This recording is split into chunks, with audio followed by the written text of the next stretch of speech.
Hannah enjoyed her quiet Tuesday afternoon in Washington until a glaring red banner blocked her social media feed. The screen demanded immediate identity verification to unlock her linked financial accounts. Panic set in as the system trapped her in a relentless loop. Every time she tried to navigate away, the same urgent warning reappeared, demanding her private details right now.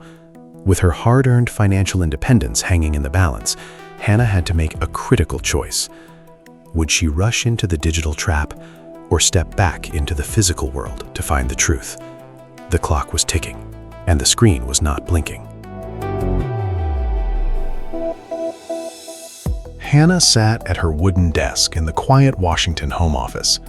The afternoon sun cast warm shadows across the room, but the laptop screen glared with a harsh, cold light. She had only wanted to check a family group on her social media platform to see recent photos of her grandchildren and share a simple update about her garden. Instead, a glaring red banner blocked the entire feed. The bold text demanded immediate identity verification to unlock her linked financial accounts, using aggressive capital letters that felt entirely out of place on her usual quiet feed. Her heart beat a little faster. She reached for the trackpad and clicked the back button. The screen refreshed, but the exact same red banner reappeared. She clicked the back button again. The loop repeated instantly. The urgent text demanded she enter her social security number right now to prevent a total account freeze and loss of her pension deposits. Hannah felt her pulse quicken. The digital door was locked from the inside. She clicked the back button a third time, but the system just forced her back to the same warning page. It was a rigid looping trap designed to force a rushed mistake, preying on the fear of losing access to essential daily funds. Her finger hovered over the trackpad. The screen demanded immediate action. Kendall walked into the room and stopped, seeing the bright red warning lights reflecting in the quiet space. Kendall leaned in, tracking the red text without touching the keyboard. Kendall spoke softly, advising to just look at the web address and not type anything into the blank fields, reminding her that real institutions never ask for such data on a sudden pop-up screen. Hannah pulled her hand back from the mouse. Her shoulders dropped as she took a deep, steady breath. She looked away from the harsh glare and stared at the physical mail resting on her desk. The crisp paper envelopes grounded her in the real world, reminding her of decades of careful record-keeping, paying bills by hand, and maintaining her financial independence without relying on rushed digital shortcuts. She realized the digital loop was just a trick, a psychological pressure tactic meant to bypass her natural caution. She reached out and closed the laptop lid halfway, breaking the spell of the screen.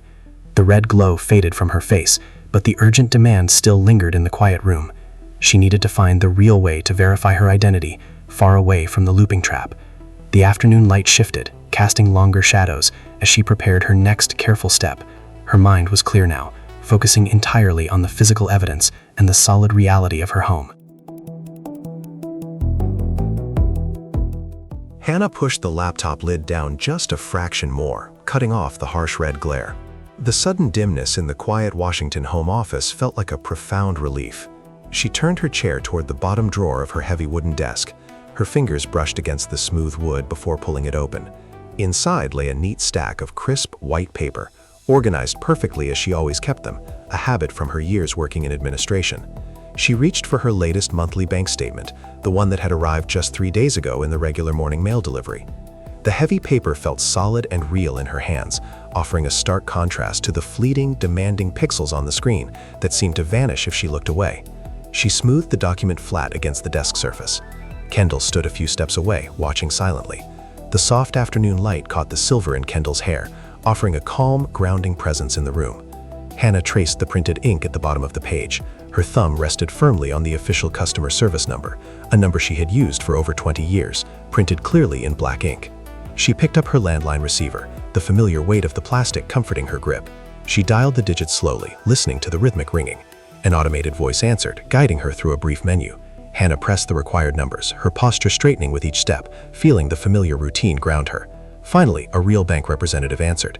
Hannah explained the sudden red banner and the demand for her private details, keeping her tone polite but firm. Her voice remained steady and clear. The representative typed quietly for a moment before confirming that her financial accounts were completely secure and untouched by any unauthorized activity. There was no lockout, no verification was needed. The urgent digital trap was a complete fabrication. Hannah thanked the representative and gently placed the receiver back on its cradle. Her breathing slowed, matching the quiet rhythm of the room. The cold tension in her shoulders melted away, replaced by a deep, methodical focus and a renewed sense of control over her own life. She had broken the rigid cycle by stepping outside of it, knowing that pressing the back button would only return her to the same page, a lesson she had learned long before the internet existed. The paper trail had proven its worth once again. Yet, as she glanced back at the half-closed laptop, the reality of the situation settled in. Her bank accounts were safe, but her social media profile remained trapped by that same glaring red warning, a digital hostage situation that required a different kind of key. The financial threat was gone, but her digital identity was still held hostage. She needed to reclaim her online presence, and the screen was waiting. The bank was safe, but the laptop screen remained a glaring red prison. Hannah sat perfectly still in her quiet Washington home office. The late afternoon sun had faded into the cool blue shadows of early evening, casting long shapes across the hardwood floor. On the screen, the red banner suddenly shifted. A new element appeared at the bottom of the warning, a stark white 60-second countdown timer. The bold text updated, demanding the Social Security number immediately to prevent permanent account deletion.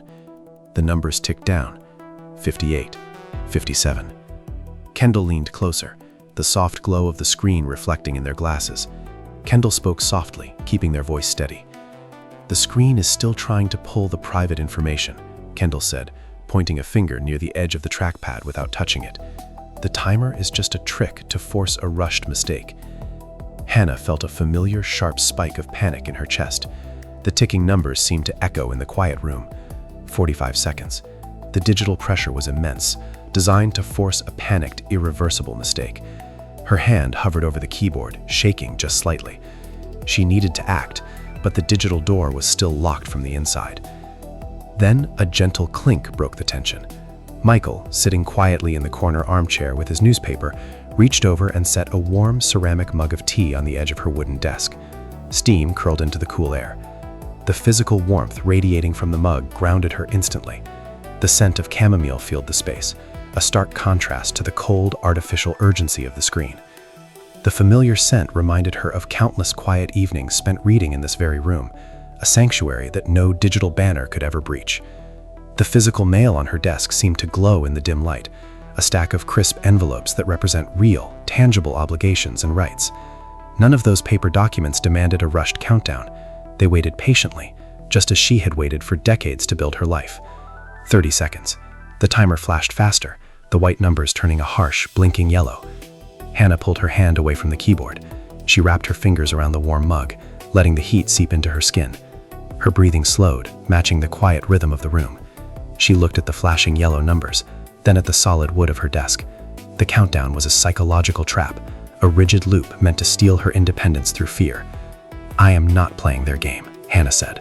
Her voice was calm, firm, and entirely her own. She stared at the ticking clock, 20 seconds. She had to make a critical choice before the timer hit 0. She could slam the laptop shut and abandon the digital world entirely, or she could find the true official recovery path hidden somewhere in the physical mail on her desk. The screen glared, waiting for a mistake. But Hannah just took a slow, deliberate sip of her tea. Hannah set the warm ceramic mug down on the wooden desk.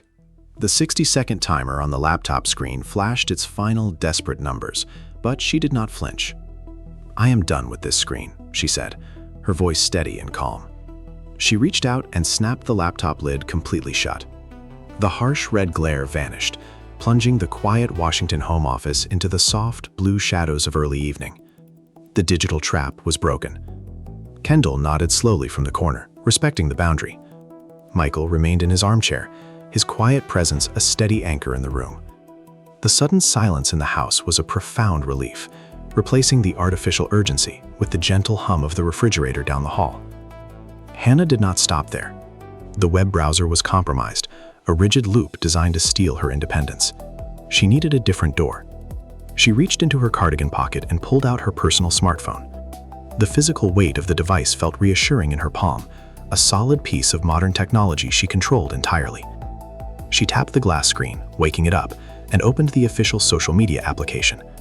This was the secure path, far away from the glaring web trap. The familiar, clean interface loaded instantly, completely free of urgent red banners and demanding countdowns. The soft blue logo offered a sense of normalcy that the laptop had completely destroyed. She navigated directly to the secure account recovery settings hidden in the deep menus. The system asked for the backup verification code. Hannah retrieved the small, folded piece of paper from her desk drawer, the physical trail she had trusted all along. The crisp edges of the paper felt like a victory against the invisible digital pressure. She typed the numbers carefully, her fingers moving with methodical precision across the small glass keyboard. The screen refreshed. A simple green confirmation message appeared. She had successfully proven her identity and regained full access to the locked profile. She placed the folded paper back into the drawer, ensuring it was safe for any future needs. The physical backup had been the key to unlocking the digital cage. She took a deep breath, feeling the last remnants of the afternoon tension leave her body. She tapped the phone, smiling faintly. "The real door is right here," she murmured. The tense digital pressure dissolved into a quiet, methodical empowerment. She had reclaimed the digital space.